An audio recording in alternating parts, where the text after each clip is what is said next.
This is NEAF Talks.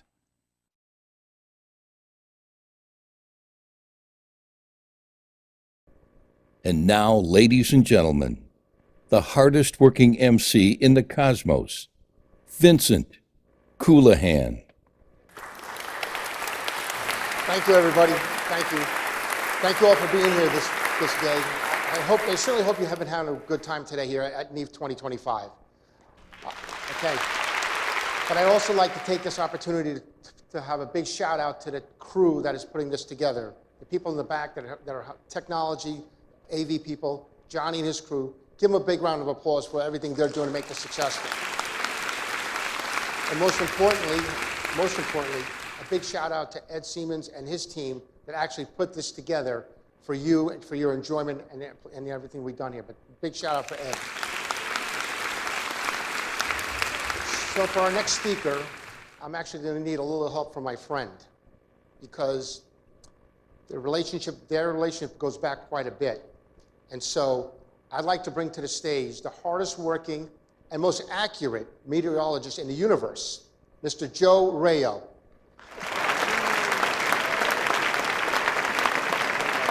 Thank you. Very pleasant good afternoon, everybody. This is a little unorthodox because normally I would not be coming out to introduce a speaker, but this is kind of a special occasion for me. Back in the late 1980s, I was on radio, and I was doing the weather for many radio stations in the northeastern United States, indicating weather forecasts. And one of the radio stations that I was doing, and I was broadcasting from Queens, actually, right here in the tri-state area. And one of the radio stations that we supplied weather for was a radio station in Syracuse, New York, WRHP. And at WRHP, their senior newscaster at that time was a gentleman by the name of Peter King. And Peter and I, we interacted with each other when we were doing when I was doing the weather and he was doing the news at RHP. But then after a while, we kind of lost track of each other, which happens in broadcasting. And then we crossed paths again, thanks to Facebook. About a dozen years ago, I forgot whether I saw him or whether he saw me, but we connected on Facebook, and we've been Facebook friends ever since. The interesting thing about this, going all the way back to those days at WRHP, is that neither one of us have ever met in the flesh. Earlier today, was the first time that Peter and I ever stood face to face and got a chance to see each other. So it's been wonderful to not only connect with Peter, but actually to be with him and see him. And he asked me to be the one to introduce him today. Now, I've already gone through, if you were with us earlier today, his expertise in space reporting. He is the principal reporter for coverage of NASA and reported on the space shuttle program for CBS from 1995 to its conclusion in 2011. This gentleman, by the way, from my time with him on WRHP, my time being with him today, excuse me, is a man of character. He truly is a man of character, and he has done so much, not just in terms of reporting about space, but he is also a first-class newscaster as well. In 2018, he was the first network radio reporter on the scene at the Marjorie Stoneman Douglas High School shootings in Parkland, Florida, and was the principal reporter for CBS News Radio's Edward R. Murrow Award, winning breaking news coverage. He remained in Parkland and then followed students to Tallahassee as they rallied for stricter firearms in Florida, and then followed up with more reporting on significant events, most notably related to the tragedy of such disasters as Hurricane Florence in South Carolina, Hurricane Michael in the Florida Panhandle. In 2018, other assignments included assignments during every presidential election from 2000 on. He is frequently heard as the anchor on the longest-running network radio newscast, the CBS News World News Roundup. He sometimes makes reference when he's on Facebook that he tells his Facebook friends, "I'm sitting in the big chair today," the big chair being the anchor desk at the CBS World News Roundup. His reporting has won many awards, including several shared Edward R. Murrow and Headliner Awards at CBS, Best Investigative Reporting, Best Serious Feature from the Associated Press of Florida, He had a documentary in 2020, One Giant Leap Revisited, commemorating the 50th anniversary of Apollo 11, and he won the Best Documentary History category at the New York Festival Awards. In 2023, the National Space Club and Foundation presented him with its press award, making him only the 4th CBS News correspondent to win that award. The other 3, I think you've heard of the other 3, William Harwood, Edward R. Murrow, and some guy named Walter Cronkite. In 2015, he was the recipient of a National Space Club Florida Committee Harry Colan Memorial Award for News and Communication for his many decades of reporting on NASA and space. I started out by telling all of you that this was a man of character. This is indeed a man of character that all of us here at NEAF are enormously proud to have as our Saturday afternoon keynote speaker. And in the heart of this old former colleague of his at WRHP in Syracuse, there's a little extra jump as I make this introduction. Ladies and gentlemen, Peter King.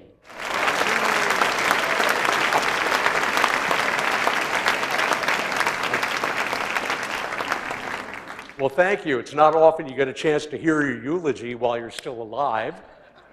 Joe, thank you for that. I just got one little correction for you. 1980, in the late 80s, when we were doing our thing on radio, I was actually working in music radio at the time, and I was in music radio for 20 years before I wound up moving to Florida and going into journalism and then into space journalism as part of that. So I am really honored to be here, and I thank you all for coming. I hope we give you some good takeaways on what it's like to report on space. There will be a good question and answer session out of this. You know, quite frankly, I think your questions could be more interesting than the things that I think you're interested in. So I hope you brought them with you. We're going to have a great time for the next hour or so. And let's see, what do we got here? Oh, that's right. They said, don't look back. You have the monitor in front of you. You got to remember, I'm a radio guy, so I'm not used to the visuals.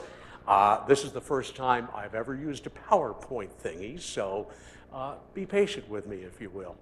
So 3 decades of space reporting. I should tell you first why I love radio. One of the reasons is that I don't have to dress up like this for the radio. I can come out of your radio wearing gym shorts and a t-shirt and sound like I'm wearing a 3-piece suit. And the other thing is, all you really need to do good radio these days, or a good interview, is something like this. It's extremely portable and it's amazing. But it's been like that for a long, long time. I'll tell you that I was not always a news person. I've been a news person for more than 30 years now. Let's see if this works. Okay. There we go.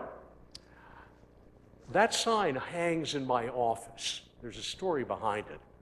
My wife Valerie was telling friends of hers when we first started dating, you know, what it is I do. So she's saying, well, you know, he anchors CBS Radio Network newscasts at the top of the hour. Sometimes he does the morning newscast. Sometimes he does the World News Roundup, which is the longest running broadcast in radio and broadcast history. He's been known to cover a number of breaking stories, and Joe just talked about that. He covers space, and he's covered space since 1996 or 97. And the friend kind of looked at her and said, so he's kind of a big deal, isn't he? And that kind of stuck as a nickname for me. Around the house, I'm known as the big deal, definitely in quotation marks. And my feeling is I'm not necessarily a big deal, but what I do is a pretty big deal. So I want to share with you a little bit of big dealism and how it all got started. Let's go back to 1969. It was 1969, July 20th. My family and I were getting ready to take a trip, and we were at Kennedy Airport, where CBS News had a big screen set up, and you could see who's on there, just barely, Walter Cronkite. This isn't that screen, but it was one just like it. We were flying out of Kennedy Airport that night, and all the networks went nuts with their coverage, as they should have, for the first moonwalk, and they had big screens in all kinds of public viewing areas. This is what it looked like at Kennedy Airport that night. And it was a sea of humanity, as they like to say, watching and waiting. And a 12-year-old boy who had just gotten his first cassette recorder decided that he was going to stand for 4 hours waiting for Armstrong to come out. And take a look up there at that insert. I'm in there along with my then 8-year-old brother and waiting for Neil to come out. Well, guess what? He did, and then we had to go to our flight. Now, I had my cassette recorder with me because I was going to keep an audio diary of our trip, which I thought would be kind of cool. And I thought, what a great place to start.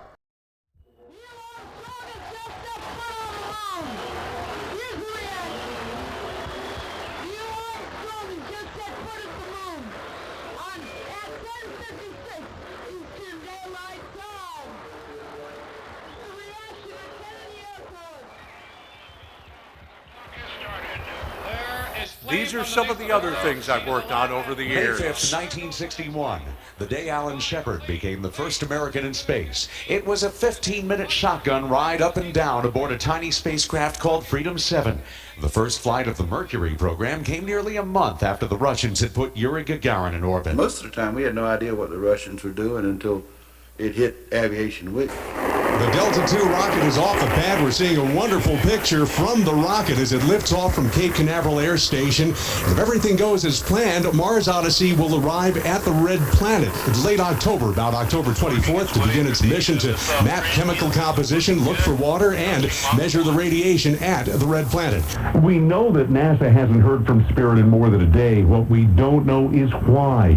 Deputy Program Manager Richard Cook says the last signals were a series of beeps acknowledging a message from home. It's essentially telling us, hey, I got the command and it was received. You know, I heard you, and here's a confirmation that I heard you. And Cassini is now past the first critical point. That would have been the 25-second point, which would get it clear out over the ocean just in case something went wrong. And they were hoping for that. At this time, all systems are go.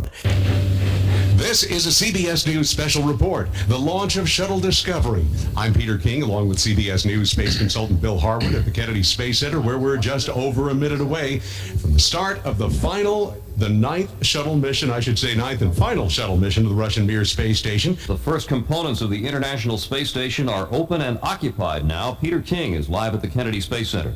They've been inside the space station just over an hour. Russian Sergei Krikalev and shuttle commander Bob Cabana went through the Unity hatch together, signifying the U.S.-Russian partnership in the space station. The usually chatty Cabana says he's almost speechless, telling Mission Control. This is outstanding, Chris. Words can't express it. CBS News, I'm Peter King, live at the Kennedy Space Center, the starting point for John Glenn's return to space. And on this historic mission, let the wings of Discovery lift us onto the future. Shuttle Columbia is supposed to be touching down just about 2 minutes from now. Central Time of Emergency procedures, and I begin to follow those. There is a problem. Nobody has heard a word from Shuttle Columbia in about 14 and a half minutes. The technical cause of the Columbia disaster was no surprise. Board member Scott Hubbard. In 4 simple words, the foam did it. But the report slammed NASA's management and culture. Board chair Hal Gaiman tells CBS News the shuttle itself is not inherently unsafe, but the board is absolutely convinced. We think there's no room for any doubt whatsoever. The management system that they have right now is not capable of safely operating the shuttle over the long term. NASA says Discovery's in good shape, but its other announcement is a stunner. We had a debris event. Shuttle program manager Bill Parsons says an unexpectedly large chunk of foam fell from the fuel tank after launch. That wasn't supposed to happen with a new tank redesigned after the Columbia accident. Miss Nowak, did you intend to murder me? The questions were a far cry from her last chat with the media after a successful shuttle flight last summer. Lisa Nowak left the Orange County Jail with her head buried under a coat minutes after attorney Don Lickeback criticized Orlando police and prosecutors for adding an attempted murder charge. Shuttle goes from 0 to 1,000 in 18 seconds. It burns up half of its fuel load in the first minute of flight. Just unbelievable acceleration. Former astronaut Jim Voss, what are they feeling in the seats? You've been there 5 times. Peter, there's a lot of vibration and shaking with the roar of the rocket engines surrounding the crew. CBS Radio, this is Mission Control Houston. Please call the Atlantis crew on ISS for a voice check. Hey, good morning, Atlantis crew. This is CBS News Radio at Kennedy Space Center. How do you hear us? We have you loud and clear at the Kennedy Space Center. The space shuttle pulls into port for the last time. Its voyage at an end.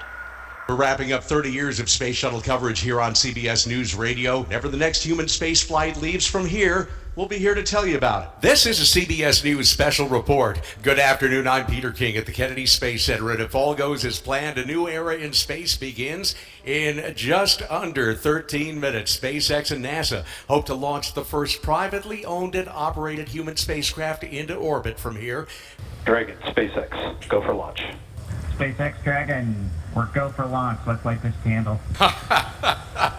That line going back to Alan Shepard in the very first American space flight in 1961. Starliner is sitting on top of an Atlas V rocket across the Banana River from us at Cape Canaveral Space Force Station.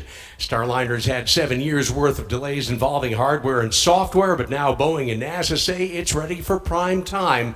With a successful flight, Boeing would join SpaceX as the second private company to take crew members to the space station. A successful Starliner flight would put Boeing in there too. There you go. That's all I've got. Thank you. Thank you. It's just a small sampling of what I've done over the years, and it's, as you could tell, I mean, I have absolutely no enthusiasm for doing this, right? But it started back in the 60s and early 70s with Apollo. I was interested in space from Mercury and Gemini. Excuse me, they called it Gemini. And then Apollo changed the equation because they had live television on board, starting with Apollo 7. And that meant we could actually, for the first time, watch American astronauts doing their thing as they did it. Coolest thing, and I don't know if anybody in NASA totally realizes the impact that those early TV broadcasts had on the rest of us, especially us kids who had interest in space. So we fast forward to 1972. I grew up just across the river from here, a river town called Dobbs Ferry, just below Tarrytown. And in 10th grade, my next journalistic exercise was putting together a big report on Apollo 16. Not just they went to the moon, they took 3 rides, they came back, and all was happy. I chronicled this flight from start to finish, recording all the moonwalks on audio tape, transcribing portions of this, writing the narrative as if you're doing a news story, put it together in a report that was probably about 50 pages long, and submitting it. And I did okay. My biology teacher liked it, but later on, these guys liked it too. Charlie Duke, John Young, when I got a chance to interview them as a professional journalist. In fact, they also signed this picture that I shot off the TV screen. I can still remember the instructions, F2, 1/30th of a second back in those days. And there's me with Charlie back in the late 2010s. It was a good time, and he was just super gracious about everything. The radio career starts in 1974.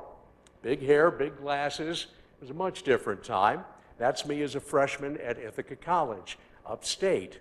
While Eileen Collins was busy being a real adult a few miles down the road in Elmira, New York, I was learning radio and drinking a lot of beer and doing the things that college freshmen usually do. Well, I wound up in music radio for about 20 years, and it was a great career. I worked in Ithaca, I worked in Burlington, Vermont, Syracuse, New York, and finally Rochester, New York. In 1989, while I was in Syracuse, this is from my very first trip to the Kennedy Space Center, the vehicle assembly building with the old bicentennial logo, which would be replaced a few years later with the old NASA meatball again. In 1993, I wound up moving to Florida and becoming a space journalist a couple of years later, reporting for my local station and doing some stringer work for Voice of America. This is their studio, their trailer that they had on site at KSC. And that same day, getting an up-close and personal look at Atlantis. That was the day that they brought the Olympic torch there, and Lauren Shriver, the former shuttle commander, was the torch bearer at the Cape. Pretty cool stuff. It was a few months later that I got the call from CBS that said basically, you know, we're not happy with the guy who's doing shuttle launches and landings for us out there. It's not working out. Are you interested? By that time, I'd been feeding stories to the network for a couple of years. They knew my work. And it's like, are you interested? And I wanted to say, are you blanking kidding me? What do you think? My first shuttle launch as a broadcaster live on network radio came in February '97, the second Hubble Space Telescope servicing mission. So with our slideshow here, I'm going to show you a little bit about what it is we do out there and some of the people who were involved because, you know, it makes a big difference. Now, that is our bureau, the infamous CBS News Bureau. You see this little window up here? That's where I work. This is an auxiliary radio studio. This window here, this is where the TV people work upstairs. And this is a TV control room down here. And that's just offices.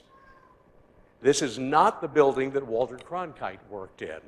This building was built in the late 1980s, long after Walter Cronkite retired from CBS News. Here's another shot, and if you take a look at that streak up there, anybody have a guess as to what this streak would be? Just shout it out. Space station. That's right. Every so often it'll pass directly overhead, especially when we're launching space station flights from there. This is my studio and me. It's pretty simple. We've got a couple of computer screens, an audio control console. These connect us to New York. Over here, by the way, this is just a TV camera that is steadily pointed at the launch pad because we have a dead-on view of the launch pads. And there you get another look at it without me in it. And these next couple of pictures are a couple of my favorites. They were shot by Miles Doran, one of our really crack TV people. That's me doing a live shot and me calling a live launch. That might well have been the very first SpaceX launch that you heard a little bit of a little while ago.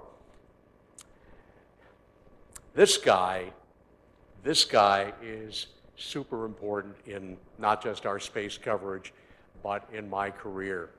Bill Harwood is, to my feeling, the best and most thorough space journalist that I know. Nobody is more prepared than he is. Nobody has more answers than he does. And for me personally, he has been a wonderful teacher and mentor for the past 3 decades or so. Bill appears on TV and on radio for us. His official title is CBS News Space Consultant, which means he's got a consultant's contract, and he's on retainer, which means no matter what happens in space, whenever, he's the guy we call, and he's there for us. And Bill has forgotten more about space than I will ever know, and his knowledge base and, again, preparation is just amazing. You could not ask for a better mentor, friend, or coworker. And I'm not who I am without him helping me get there. Miles Doran, who took those pictures that I showed you a couple of minutes ago, the black and whites and the launch picture, he is our TV producer, and space coverage does not happen on TV with a lot of people. Radio is kind of a one-man band. Although I get help from the TV side, you know, it's me writing, it's me cutting the sound, it's me feeding that sound and my piece to New York so it gets on the air. Miles is the guy who has to pull it all together for the TV side, which means technical crews, setting up audio lines from NASA, SpaceX, Blue Origin, whoever it is we're covering that day, making sure that everybody is fed, making sure that everything in the building works, and what we do doesn't happen without them. This is our TV correspondent for space, Mark Strassman. Mark is totally one of the good guys, and he really hit the ground running when he started covering space probably more than a decade ago, and he's as good as it gets. And this is the size of one of our TV crews. This is, I think, from STS-114. It does take a village to make all of this happen. You know, technicians, sound people, camera people. Reporters are just the face or voice of space coverage. These guys are the heart and soul. Oh yeah, and there's a guy in shorts wearing his NASA badge. That's me. Launch day tradition at CBS.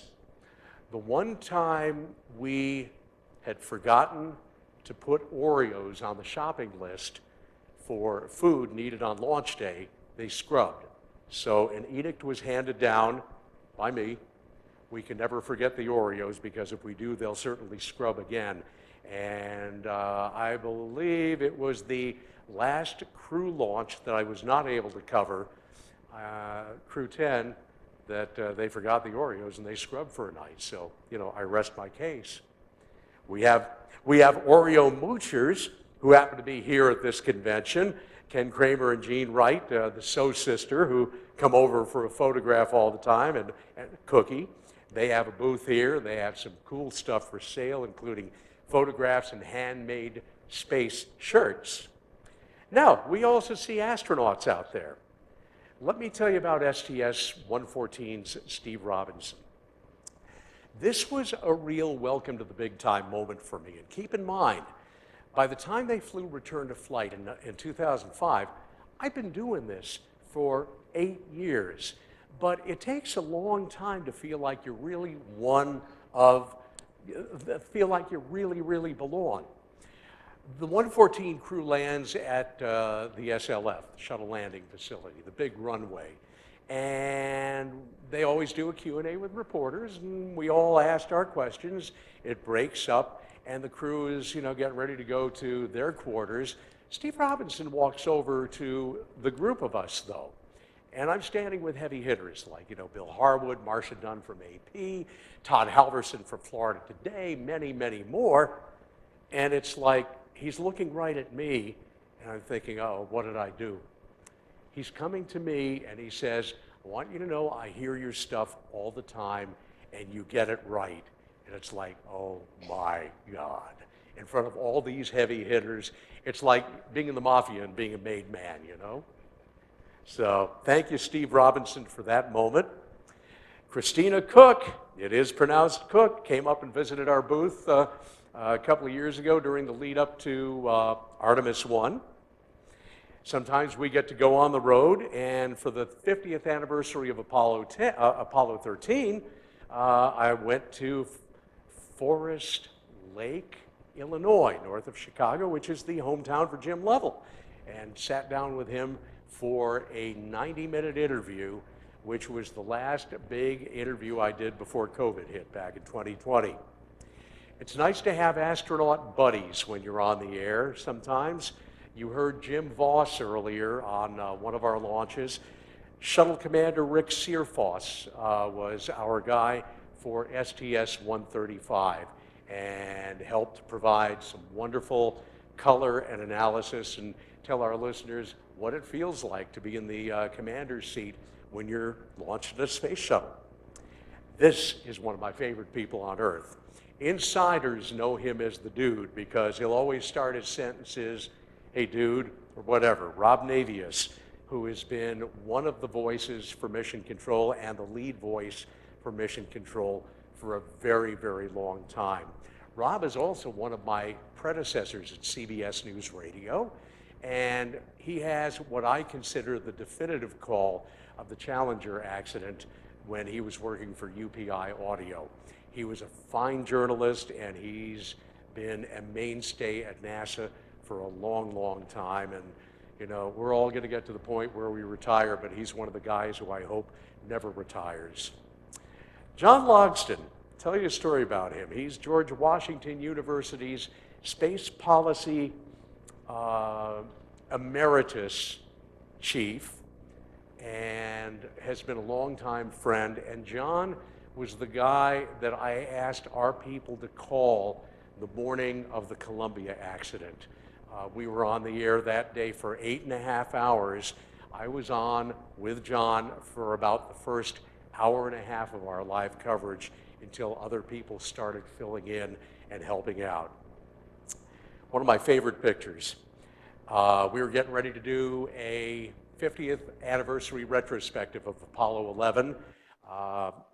Joe told you about the award we won for that.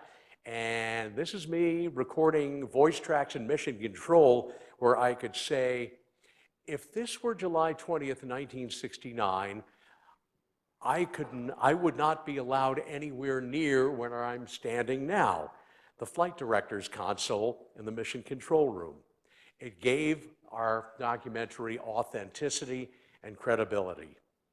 And this was the KSC Public Affairs Launch Commentator Console in 2019. The great Jack King, who called many of the Apollo launches and all of the Gemini launches back in the 60s and early 70s. The equipment was different, but Jack King sat there, and I sat for a long interview with Jack on the 40th anniversary of Apollo 11, and I'd known him for a few years professionally, and said to him, you know, I never wanted to be the guy to go to the moon. I wanted to be a reporter, or I wanted to be you. One of the kindest people ever to work for NASA, and always greeted you like an old friend. There are a lot of great journalists out there, and I am honored to be in their company. ABC's Gina Sinceri has been not just producing for television, but for a long time, she was a radio reporter for ABC News. And while she, like I, do all kinds of other stories from disasters on down, she is their go-to space person to produce TV coverage, and again, for a long time, did radio. Gina's this year's recipient of the National Space Club and Foundation Media Award, and I'm very proud to be in her company. Christian Davenport is a must-read in the Washington Post. I called Jay Barbary the Joe DiMaggio of human spaceflight coverage because Jay called or covered every human spaceflight launch from Alan Shepard through the end of the shuttle program, and that is a record that will never, ever be equaled. He was also very kind to me in my early days as a space reporter, learning my way around and setting me up with people from the earliest days of the program when I was doing a retrospective of Mercury back in the mid-1990s. Jay died a few years ago, and he is certainly a legend in space coverage. His his successor, Tom Costello, is one of the truly great guys and has become a crack space reporter. And I should also mention a guy named Bob Hager, who retired a long time ago, was also a wonderful reporter for NBC.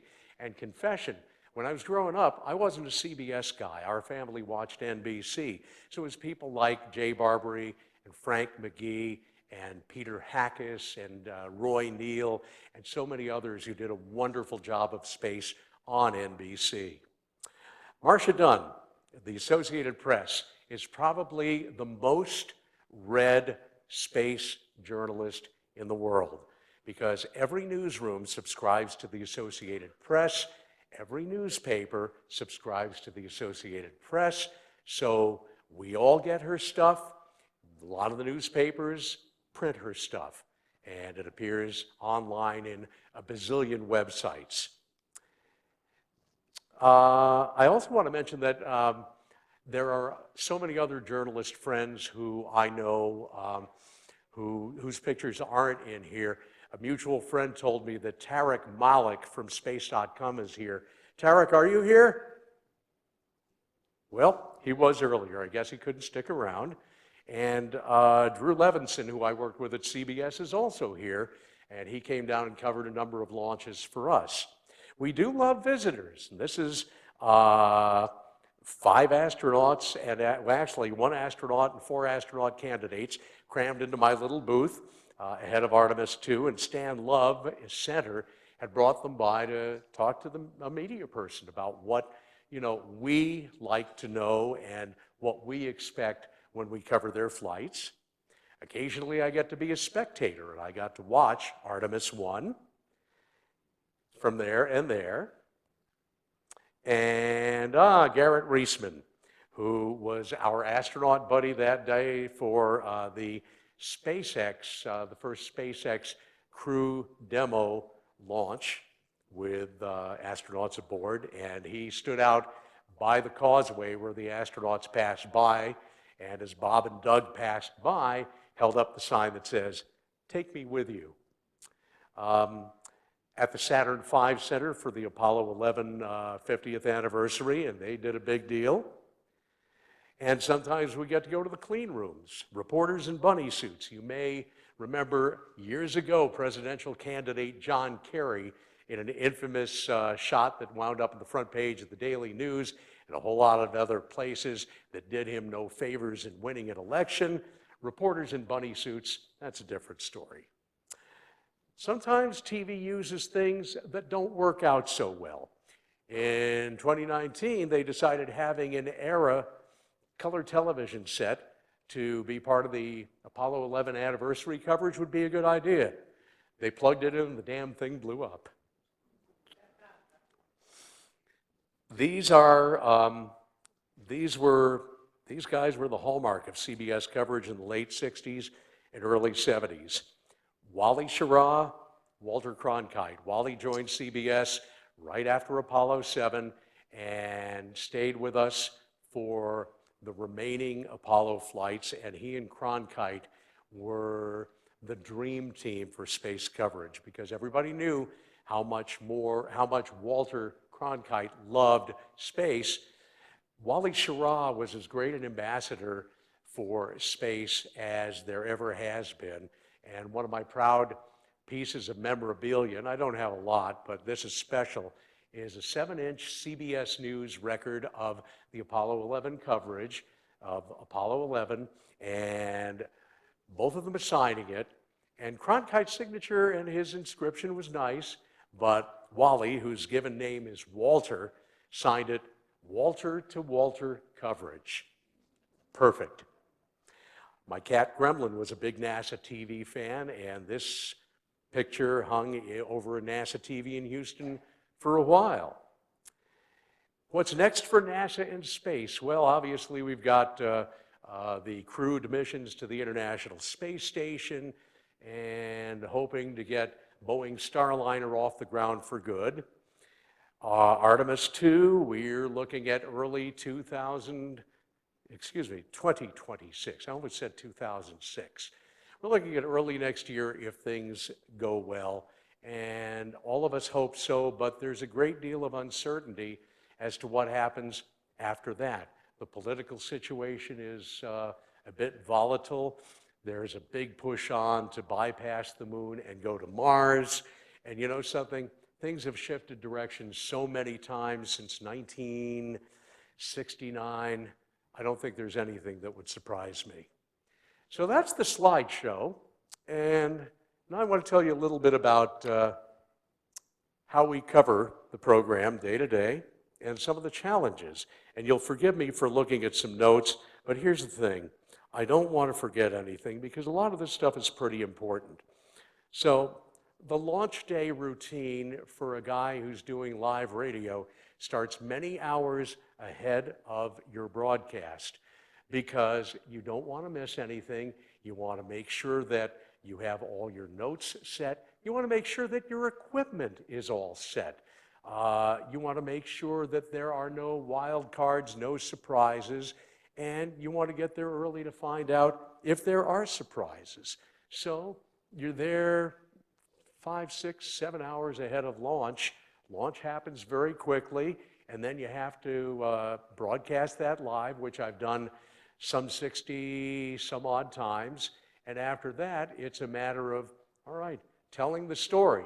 How did it go? Why did it go well? What did the astronauts say as they got to orbit?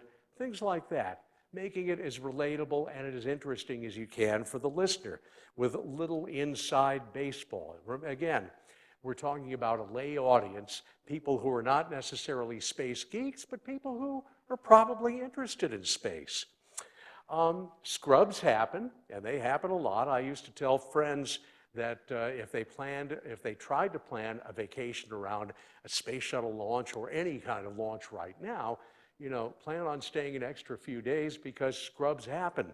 When I was a freelancer for CBS, though, I rooted for scrubs because freelancers, we get paid by the day. So my saying was, a scrub today means another day's pay. Same thing for shuttle landing wave-offs. Oh, come on, I thought that would get at least a little bit of a laugh. You guys, it's a tough room here. Space journalism is hard.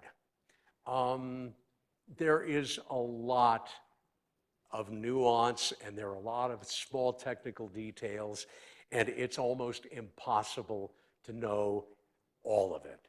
Some people, I think, do, and maybe a lot of people in this room probably know even a lot more than I do, and I never profess to be a space expert.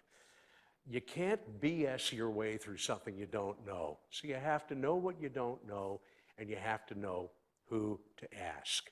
My first welcome to shuttle moment came right after I moved to Florida.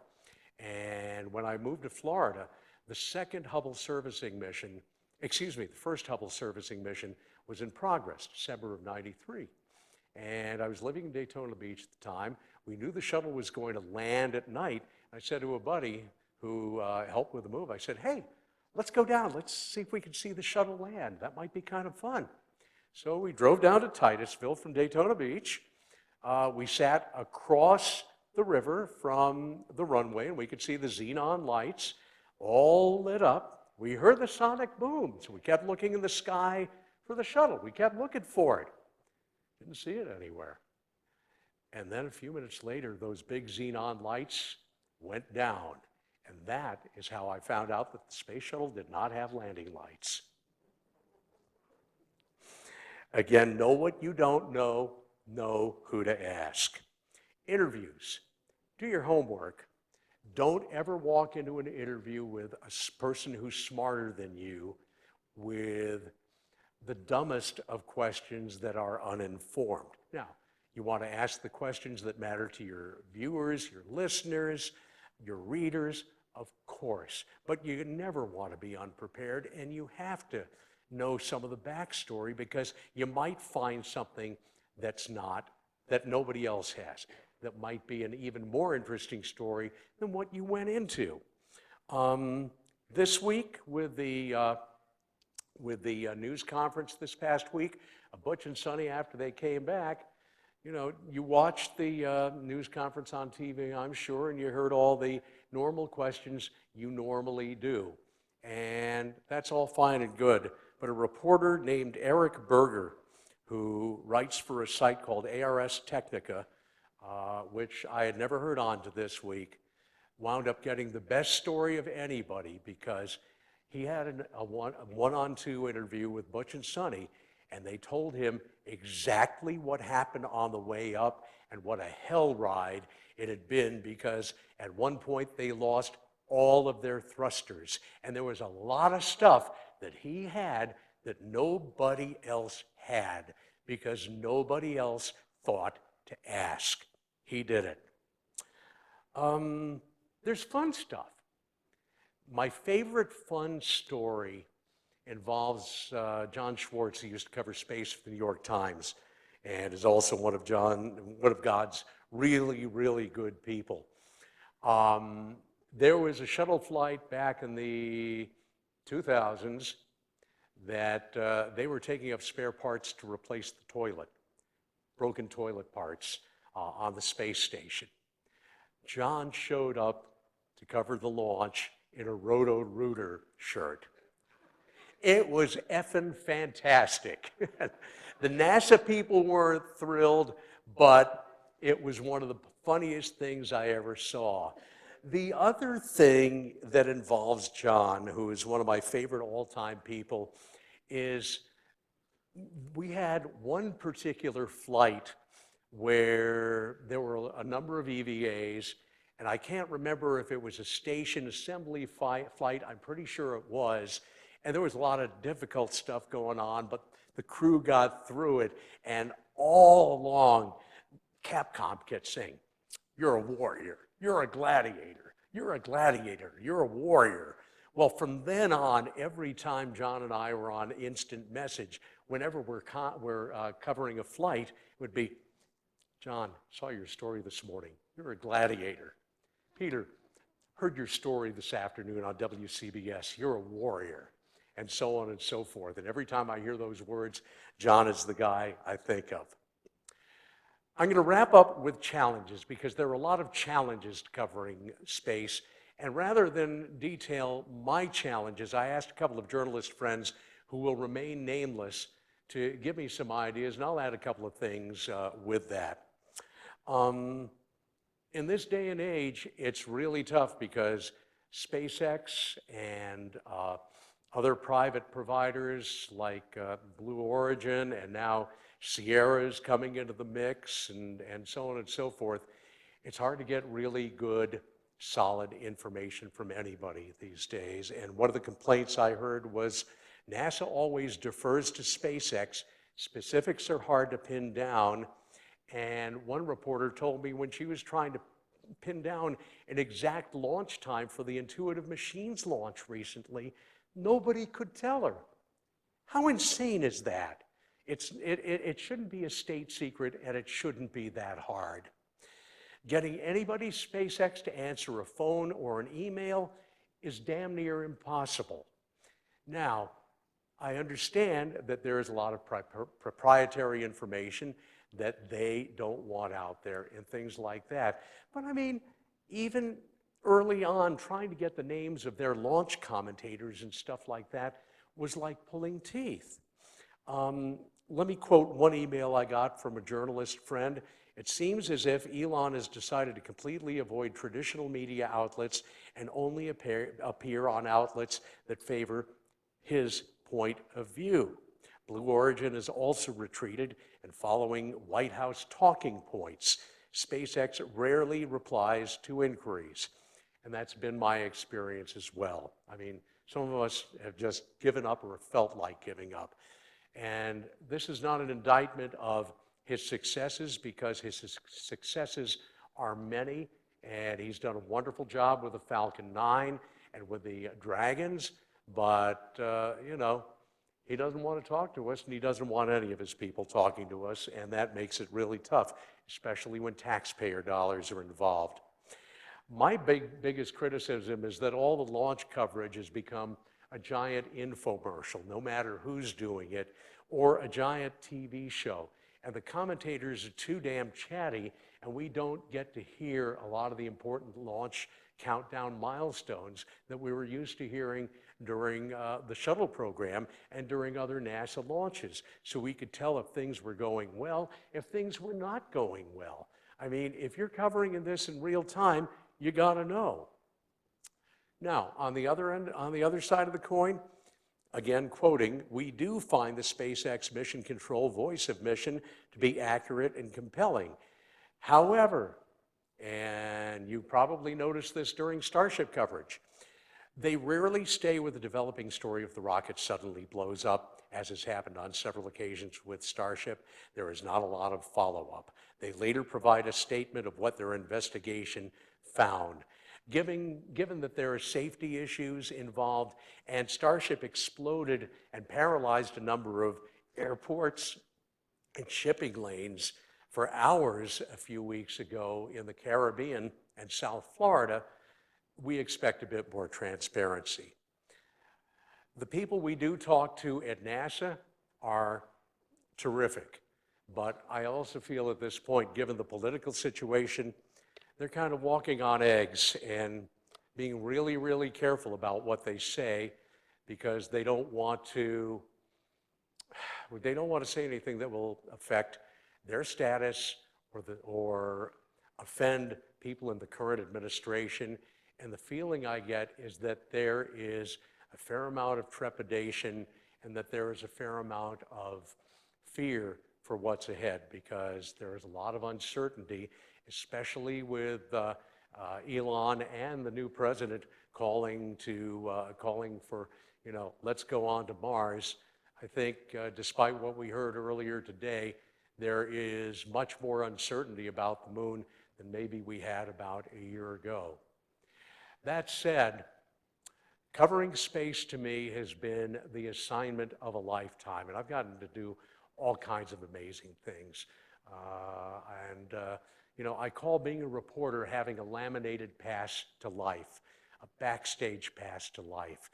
We are your eyes and ears, and we're the people who try to find out what normal people can't, because they don't necessarily have the wherewithal or the careers or the time to dig and make phone calls and things like that. That's our job. And despite what some say, we are not the enemy of the people. We are the friends of the people, because we believe in reporting the facts, good, bad, and in between. And I hope that's one of the things that you will take away today. Thank you.